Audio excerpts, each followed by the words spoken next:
Hello అండి, welcome to my channel. అందరూ ఎలా ఉన్నారు? ఈరోజు నేను లంచ్లోకి పచ్చిరొయ్యలు అలాగే బెండకాయ కర్రీ చేశాను. చాలా టేస్టీగా ఉంటుంది. మీరు ఒక్కసారి కనుక ట్రై చేశారంటే మళ్ళీ ఇదే వండుకుని తింటారు, అంత టేస్టీగా ఉంటుంది. సో రోజు చికెన్లే కాకుండా ఇలాగ పచ్చిరొయ్యలు చేపలు కూడా తింటే మనకి హెల్తీగా కూడా ఉంటుంది. ముందుగా స్టవ్ మీద పెనం పెట్టుకొని ఇందులో ఆయిల్ వేసుకోవాలి. కొంచెం ఆయిల్ వేసుకొని కడుక్కున్న పచ్చిరొయ్యలని ఇందులో వేసుకొని మనం వేపేసుకోవాలి. ఎందుకంటే ఇందులో వాటర్ అనేది ఉంటుంది కాబట్టి వాటర్ ఇంకిపోయే వరకు మనం ఫ్రై చేసుకోవాలండి. సో పచ్చిరొయ్యలు కడుగుతున్నప్పుడు ఏదైనా సరే మనం చికెన్ అయినా మటన్ అయినా ఏదైనా ఉప్పు వేసుకొని కడుక్కుంటే మనకి స్మెల్ అనేది రాకుండా ఉంటుంది. సో ఇవి బాగా మగ్గిపోయి వాటర్ అనేది పైకి వచ్చేస్తుంది. ఇప్పుడు అందులో కొంచెం పసుపు వేసి బాగా ఫ్రై చేసుకోవాలి. ఫ్రై చేసుకుని ఇప్పుడు వాటర్ అనేది వచ్చేస్తుంది. ఆ వాటర్ కూడా ఇంకిపోయిన తర్వాత ఇంకిపోయే వరకు ఫ్రై చేసుకోవాలి. సో చూసారు కదా, ఇలా ఫ్రై చేసుకొని పక్కకి తీసి పెట్టేసుకోవాలి. ఇప్పుడు ఇందులోనే కొంచెం ఆయిల్ వేసుకొని ఉల్లిపాయలు పచ్చిమిర్చి కొంచెం కరివేపాకు వేసుకొని బాగా ఫ్రై చేసుకోవాలి.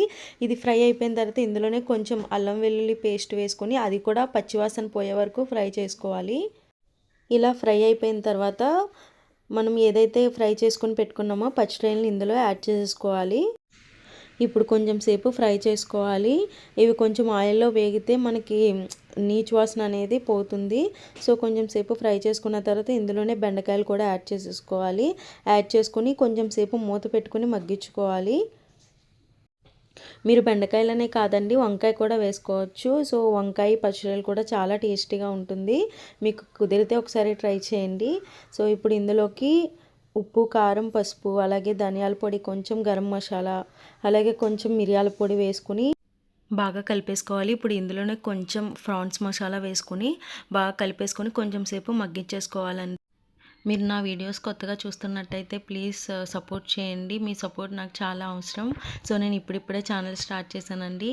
సో ఇప్పుడు ఇది మగ్గిపోయిన తర్వాత వాటర్ అనేది యాడ్ చేసేసుకోవాలి. వాటర్ అనేది ఓన్లీ హాఫ్ కప్ మాత్రమే యాడ్ చేసుకోండి. ఒకవేళ మరీ ఎక్కువగా దగ్గరగా ఉంది అంటే కనుక అప్పుడు కొంచెం వాటర్ వేసుకోండి, సమపాలనగా వచ్చేస్తుంది. సో ఇలా వాటర్ వేసుకున్న తర్వాత ఇప్పుడు ఇందులో చిన్నది ఒక చింతపండు రవ్వ వేసుకోండి, చాలా టేస్టీగా ఉంటుంది. సో ఇప్పుడు ఇది మూత పెట్టేసుకొని 5 మినిట్స్ మగ్గించేసుకొని కొత్తిమీర చల్లేసుకుంటే మన పచ్చిరొయ్యలు బెండకాయ రెడీ అయిపోయినట్టే.